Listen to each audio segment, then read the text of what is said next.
నమస్కారం ప్రజలారా, ఈరోజు మన వార్తలు చదువుకునే ముందు నా ఛానల్ సబ్స్క్రైబ్ చేయండి.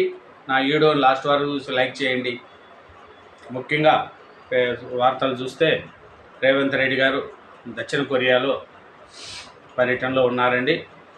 అతను పెట్టుబడుల కోసం అమెరికా ముగించుకొని దక్షిణ కొరియా వెళ్ళాడు. అక్కడ కూడా వరంగల్ టెక్స్టైల్ పార్క్లో పెట్టుబడులు పెట్టడానికి చాలామంది వ్యాపారవేత్తలు ఆసక్తి చూపుతున్నారండి. ఎందుకంటే రేవంత్ రెడ్డి గారు అదే పనిగా తెలంగాణ డెవలప్మెంట్ కావాలి, తెలంగాణ ప్రజలు ఉద్యోగాలు రావాలి అనే కంకణం కట్టుకొని ముందుకు సాగుతున్న మన ముఖ్యమంత్రి అండి. కేసీఆర్ 10 ఏళ్ళు ఉన్నా కూడా ఇలాంటి పని చేయలేదండి. ఆయన ఎంతసేపు ఫామ్ హౌస్కి పరిమితి అయి డెవలప్మెంట్ ముందుకు సాగలేదండి. కానీ తెలంగాణ ఒకప్పుడు ధనిక రాష్ట్రమేనండి. కానీ 10 ఏళ్ల కాలంలో ఉన్న ధనాన్ని అంతా పాదోలేశారు. అప్పులు తెలంగాణ అయిపోయిందండి. ఇట్లాంటి టైంలో రేవంత్ రెడ్డి గారు సీఎం అవ్వడం తెలంగాణ ప్రజలు చేసుకున్న అదృష్టం అండి. ఎందుకంటే అతనికి ప్రజలు తప్ప ఏ ఆలోచన ఉండదండి. కుటుంబం కోసము, బిడ్డల కోసము, అల్లుళ్ళ కోసము, కొడుకుల కోసము పదవి తీసుకోలేదండి. ఆయన ప్రజల కోసమే పాటుపడే మన సీఎం రేవంత్ రెడ్డి గారండి. కాబట్టి ఆయన ఇంకా నెక్స్ట్ టైం కూడా రేవంత్ రెడ్డి గారి సీఎం అవ్వాలని ప్రజలు అన్ని విధాల మనం ఆశీర్వదించాలండి. అట్లే అతని మంత్రివర్గంలో ఉన్న మంత్రులు కూడా చూసుకోండి. ఒక్కరు కూడా పని తప్ప ఏ ఆలోచనల గురించి మాట్లాడుకోరు. లేనిపోని వారిని గురించి వీళ్ళ గురించి మాట్లాడరు. కానీ పని మీదనే వాళ్ళకు ఉంటుంది, డెవలప్మెంట్ మీదగానే ఉంటుంది. కోమటిరెడ్డి వెంకటరెడ్డి గారు కానీ, శ్రీధరబాబు గారు కానీ, బట్టి విక్రమార్క గారు కానీ, ఉత్తమ్ కుమార్ రెడ్డి గారు కానీ, దామోదర్ నరసింహారావు గారు కానీ, సీతక్క గారు కానీ, సురేఖ గారు కానీ, ఇంకా ఉన్న మినిస్టర్లు ఎవరైనా సరే, పొన్నం ప్రభాకర్ గారు కానీ చూడండి, ఎట్లాంటి సీనియర్ నాయకులు వాళ్ళు. తెలంగాణ గురించి మొత్తం తెలిసిన వాళ్ళు, తెలంగాణ ఎందుకు ఇంత అద్దుమానం అయిందని తెలుసుకున్న వాళ్ళు. ఈ 10 ఏళ్లలో డెవలప్మెంట్ లేక ఎంత డెవలప్మెంట్ కాక ఎంత అయిందో వీళ్ళంతా మినిస్టర్లు తెలుసుకున్న వాళ్ళు. వీళ్ళకి తోడు మన రేవంత్ రెడ్డి గారు బండి నడిపేవాడు గట్టోడైతే ఎట్లాంటి బండి అయినా పరిగెత్తుంది.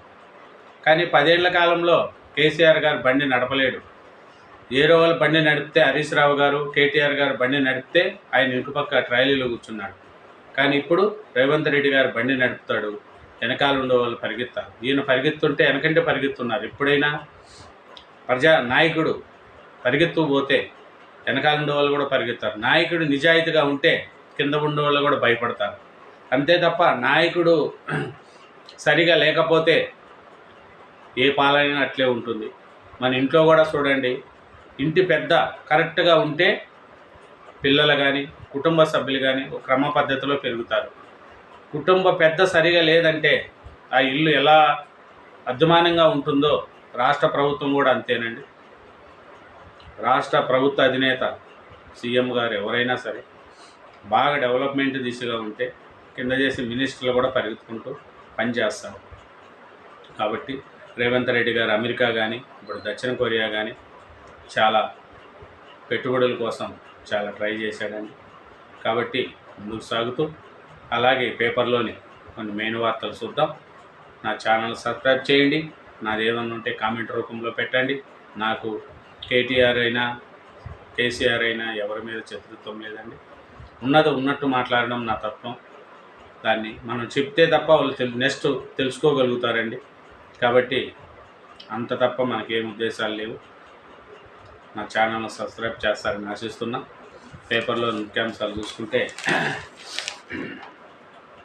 పెట్టుబడులకు కొరియా సిద్ధము. వరంగల్లోని కాకతీయ మెగా టెక్స్టైల్స్ పార్కులో దక్షిణ కొరియా పెట్టుబడులు. టెక్స్టైల్స్ ఫెడరేషన్ సానుకూలత. ఆ దేశ పారిశ్రామికవేత్తలతో సీఎం రేవంత్ సమావేశం. తెలంగాణలో హోందాయ్ మెగా టెస్టింగ్ సెంటర్. విద్యుత్, గ్యాస్, బ్యాటరీల తయారీలో ఎల్ఎస్ కార్పొరేషన్. అంతర్జాతీయ స్థాయిలో మౌలిక వసతులు సమకూరుస్తాము, అన్ని విధాలా సహకరిస్తాము. మా రాష్ట్రానికి రాండి. ప్రతినిధుల సమావేశంలో ముఖ్యమంత్రి పిలుపు. చూడండి, అక్కడ పోయాడు. పోయి మీరు రాండి మా రాష్ట్రానికి, మీకు ఏం వసతులు కావాలన్నా వసతులు కల్పిస్తాం, లంచం ఉండదు, ఎవరికి ఒక రూపాయి ఇవ్వాల్సిన పని లేదు, ఏ అధికారులైనా ఏ మినిస్టర్లైనా ఒక్క రూపాయి ఇవ్వాల్సిన పని లేదు, మీకు బెదిరింపులు ఉండవు, ధైర్యం నేనుండా, రాండి తెలంగాణలో పెట్టుబడులు పెట్టండి అని అక్కడ ఉండే ప్రతినిధులను మన రేవంత్ రెడ్డి గారు కోరుతున్నారండి. దక్షిణ కొరియా పర్యటనలో పలు కంపెనీల ప్రతినిధులతో సీఎం రేవంత్, మంత్రి శ్రీధర్ బాబు. చూడండి, పెట్టుబడుల కోసం రేవంత్ రెడ్డి గారు చాలా కష్టపడుతున్నారండి. ఎందుకంటే పెట్టుబడులు వస్తే చదువుకున్న పిల్లలకు జాబ్స్ వస్తాయి. బీటెక్ చదివినా, ఇంకో చదివినా సంవత్సరానికి 2 లక్షల మంది చదువుకున్న బీటెక్ వాళ్ళు బయటపడుతున్నారు. కానీ ఎంతమందికి ఉద్యోగాలు వస్తున్నాయి, ఎక్కడెక్కడ పోతున్నారు? అందుకోసమే తెలుగు రాష్ట్రాల డెవలప్మెంట్ కావాలంటే ఇక్కడ పరిశ్రమలు రావాలి, అభివృద్ధి చెందాలి. ఎందుకు అన్ని వసతులు ఉన్నాయండి చెప్పండి. పెట్టుబడులు పెట్టే వాళ్ళకు ఇక్కడ ఉన్న వసతులు ఏ రాష్ట్రాల్లో లేవు. తెలుగు రాష్ట్రాల్లో ఉన్నంత వసతులు, విశాలమైన భూమి ఉంది, కరెంటు, నీళ్ళ సౌకర్యాలు ఉన్నాయి. అన్ని విధాల తెలుగు రాష్ట్రాల్లో డెవలప్మెంట్ కోసం ఉన్నాయండి. అక్కడ కూడా చంద్రబాబు నాయుడు గారు డెవలప్మెంట్ దిశగా చేస్తున్నాడు. అమరావతిని భుజాన వేసుకున్నాడు. అమరావతి డెవలప్మెంట్ కోసం చంద్రబాబు నాయుడు గారు కూడా చాలా కష్టపడి ముందుకు సాగుతున్నాడండి.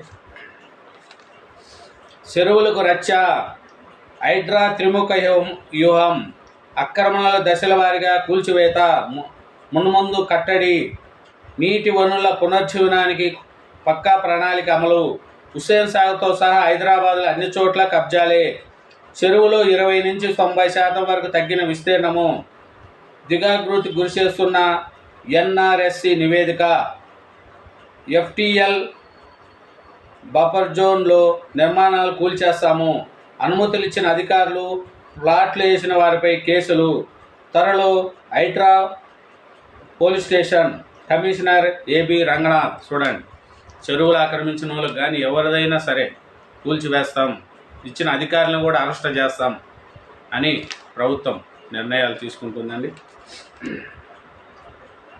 తుమ్మిడి ఎట్టిపై సర్కార్ నజర్, కౌటాల వద్ద తుమ్మిడి ఎట్టు నిర్మించే ప్రాంతము,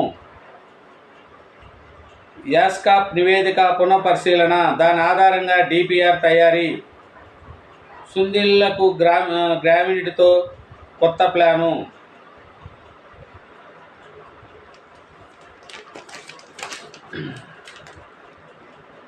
ఇంకో వార్త, మెయిన్ వార్త అండి.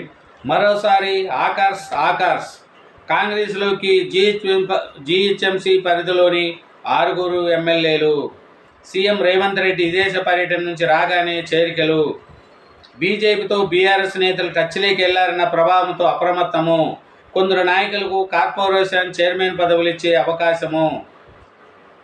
బీఆర్ఎస్ ముఖ్య నాయకులు బీజేపీ టచ్లోకి వెళ్లారన్న వార్తల నేపథ్యంలో ఆపరేషన్ ఆకర్షణకు సీఎం రేవంత్ రెడ్డి మరోసారి పదును పెట్టాడు. జీహెచ్ఎంసీ పరిధిలోని 1/2 డజను నుంచి బీఆర్ఎస్ ఎమ్మెల్యేలు కాంగ్రెస్లో చేరేందుకు సిద్ధంగా ఉన్నారు. ప్రస్తుతం విదేశ పర్యటన ఉన్న సీఎం హైదరాబాద్కు తిరిగి రాగానే మరో విడత చేరికలు ఉంటాయా అంటే అవునని అంటున్నారు కాంగ్రెస్ వర్గాలు. చూడండి, బీఆర్ఎస్ మొత్తం ఖాళీ అయిపోతుంది. ఒకప్పుడు కాంగ్రెస్ని ఎలా చేర్చుకున్నాడో సేమ్ కాంగ్రెస్ పార్టీ కూడా అలాగే చేస్తుంది. వాళ్ళది తప్పైతే వీళ్ళది తప్పు, వీళ్ళ తప్పైతే వాళ్ళది తప్పు. యూనివర్సిటీల్లో నాసి విద్య, పడిపోతున్న ఉస్మానియా, కాకతీయ, జేఎన్టీయూ ప్రమాణాలు. విశ్వవిద్యాలయాల్లో నియామకాలు లేవు, పరిశోధనల కరువు, ఏళ్ల తరబడి ఖాళీలు, సకాలంలో భర్తీ కాని వీసీ పోస్టులు. నేషనల్ ఇన్స్టిట్యూషనల్ ర్యాంకింగ్ ఫ్రేమ్వర్క్ వెల్లడి. వైద్య విద్య, నాణ్యత విద్య, ప్రైవేట్లో పుట్టగొడుగుల మెడికల్ కాలేజీలు, ప్రభుత్వ ప్రైవేట్లతో కలిసి 60 నుంచి 70% ప్రొఫెసర్లు లేనివే అధికము. రోగులు లేకుండానే ప్రాక్టికల్స్. ఐఐటి మద్రాస్ అత్యుత్తమం. ఆరోసారా సంస్థ టాపులో, ఐఐఏఎస్పి బెంగళూరు ఉత్తమము. ర్యాంకులు ప్రకటించిన కేంద్రము. సెబీ చైర్మన్ అక్రమ పెట్టుబడులపై కాంగ్రెసు బీజేపీ డి. జేపీసీతో విచారణకు మోడీకి భయమెందుకు? మాధవి బుచ్ రాజీనామా చేయరేమి? రాహుల్ 20 కోట్ల పైగా బినామీ లావాదేవీలు. జైరాం జేపీసీ వేయకుంటే ఆందోళనలు. కేపీ వేణుగోపాల్ మాధవి వైతొలగాలి. ఇండియా ఎంపీలు నేతలు ఆమెకు అండగా. SEBI, BJP, Adani group Soros ఏజెంట్గా రాహుల్ వ్యవహరిస్తున్నారు. ఆర్థిక అరాచక యాప్తికి కాంగ్రెస్ కుట్ర. రవిశంకర్ రాహుల్ సంపద 59% పెరిగింది.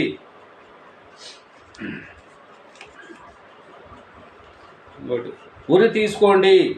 కోలకత్తాలోని ట్రైనీ డాక్టర్పై అత్యాచారానికి పాల్పడిన నిందితుడి బరితెగింపు వ్యాఖ్యలు. ఈ ఘోరానికి ముందే రెడ్ లైట్ ఏరియాకు, అత్యాచారం తర్వాత ఇంటికెళ్ళి నిద్ర, లేచాక సాక్ష్యాధారాల ధ్వంసానికి యత్నము. అతడి బూట్లపై రక్తము గుర్తించిన పోలీసులు. వారం రోజుల్లో కేసులు ఛేదించండి మమత, లేదంటే సిబిఐకి ఇస్తానని పోలీసులకు హెచ్చరిక. చైనా ఆదేశాలతోనే రాహుల్ మౌనము. బంగ్లా హిందువులపై దాడుల గురించి ఎందుకు ఆయన స్పందించలేదు? దేశాన్ని కులాల పేరుతో విభజించే కుట్ర. కాంగ్రెస్పై కేంద్ర మంత్రి బండి ఫైర్. మస్తాన్ సాయి అరెస్ట్. లావణ్య, తరుణ్ కేసులో కదిలిన డ్రగ్స్ దొంగ. వారికి మాదక ద్రవ్యాలు అందించింది అతడే. విజయవాడలో విచారణ. సెబీ అధికారులు ఢిల్లీ నుంచి డ్రగ్స్ తెచ్చి గుంటూరు, బెజవాడ, హైదరాబాద్లో కొన్ని హోటల్ ద్వారా దందా. డ్రగ్స్ వ్యవహారంలో ఇప్పటికి 4 అరెస్టు. కూడా ఇదేనండి ఈరోజు వార్తలు. అట్లాగే నా ఛానల్ సబ్స్క్రైబ్ చేయండి, నా వీడియోని లైక్ చేయండి. Thank you very much.